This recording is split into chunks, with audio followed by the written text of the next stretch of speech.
I'm kind of bullish on this team, honestly. AJ Hinch is a big part of that, but I think they actually have a chance to make noise to where we're in, I don't know, early August, late July, and we're like, oh shit, there's 3 or 4 games back at the last spot there, especially with the expanded playoffs. I feel, cynicism aside, like pretty good about this team. Where are you at right now? Like, what are you thinking?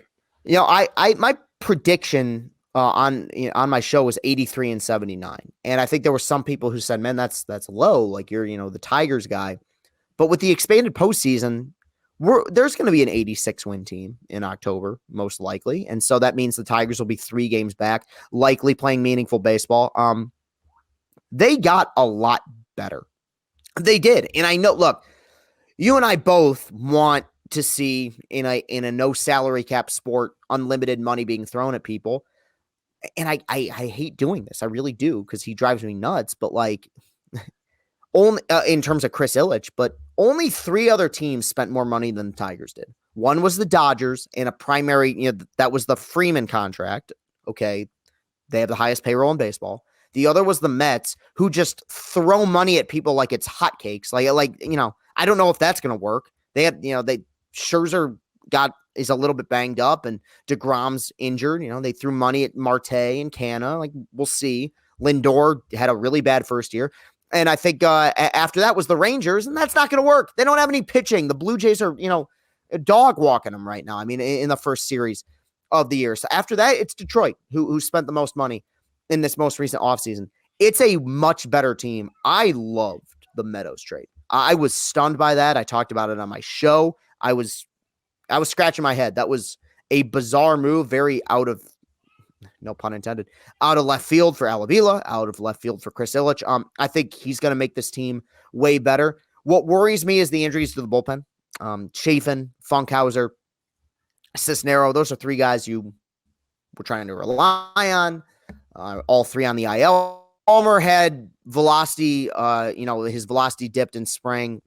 Looked great today. I think that was just an example of a veteran knowing his body and knowing what works for him. So, I have 83-79. I think the White Sox are far and away the best team in this division. But I do think there is a certain amount of undervaluing with the Tigers. I've seen over-unders. I've seen this team as low as like 65 wins. Like, what game are you watching? Like, are you aware of who their manager is and what they were able to do last year? Like, I talked about it when I was on your show last time, which was like that last year's team, roster-wise and just in terms of talent, and you take into account Mize and Skubal having their innings monitored as well. That was a 65-win team that won 77 games. And they got better. So, like, what's to make you think that they're not going to do something similar this season? The division also, and this is a big part of it, outside of the White Sox, nobody scares me. I know Cleveland's been like the first forever now, it seems. That offense stinks. Once you get past J-Ram, they got nothing. I know they develop pitching well. The Twins have a very good lineup that's going to, I'm sure Correa will kill us and Buxton will kill us, but after Sonny Gray, I don't trust any of their pitchers. The Royals, again, have 2 players who murder us, no pitching. I mean, Brady Singer might come along, but that's it. I think that this is a team that will surprise people more than they won't. I talked about it. I think the culture's there. I think Hinch is the man. I think he's the best manager in baseball. But even beyond that, I mean, opening day was a microcosm of what this era has been so far, where you pull Erod out of the game after 4. I was thinking, all right, here, 7-1, 7-2, final score.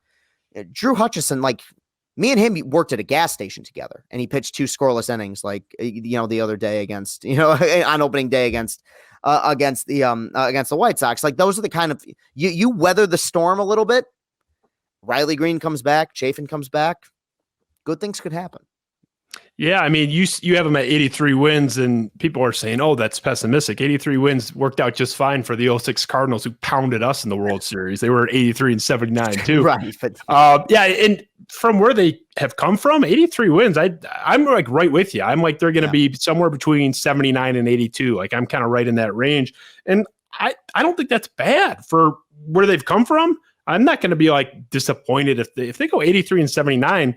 They have a chance to be in the type of contention we're talking about, even if they don't sneak into the back door with the expansion. But I think that'd be pretty good. Like, I'd be fine with that. And I don't know. I think people underestimate Hinch. I get the same guy chirps me every day on Twitter when I say anything nice about AJ Hinch. Managers don't matter. Yeah, I was that guy too. AJ Hinch actually does. He's the exception to the rule. I'm not going to get into all the reasons why. He just is. He has enveloped his soul, and his ethos has enveloped every orifice of that organization, and it matters. And I'm sorry, what we saw today, they're down 5-2 against the White Sox in the ninth.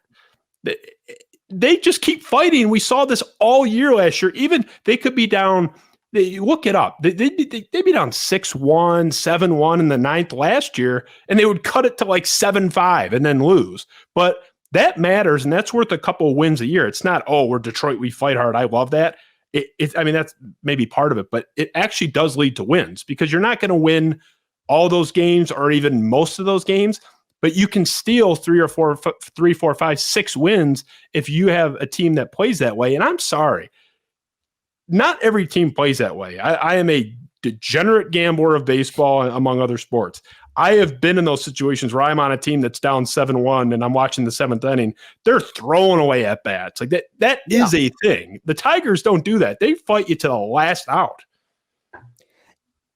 It's going to make it fun. And that's what I tweeted today. I'm just like, I don't know how good they're going to be, but I know they're going to be fun. Like they're going to be in a heavy majority, like every team, even the best team. The 98 Yankees lost a few 10-2 games, but I do think for the most part, there's not going to be a lot of games this year where we're going to get to the 5th inning and be like, all right, yeah, this thing's done. And you just brought it up. Like, I want them to make the playoffs. Everybody does.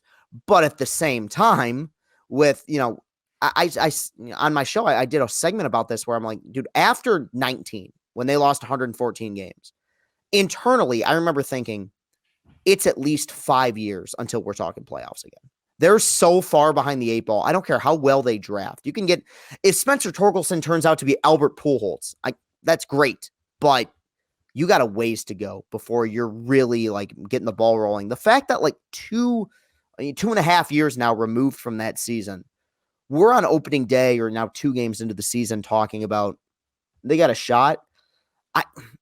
I hate to compliment the administration because I feel like they're now filling up a hole that they dug for themselves. But I think that the Hinch hire completely changed the landscape and the outlook of the organization regarding how we view them going forward. And it's going to make hopefully for a fun season.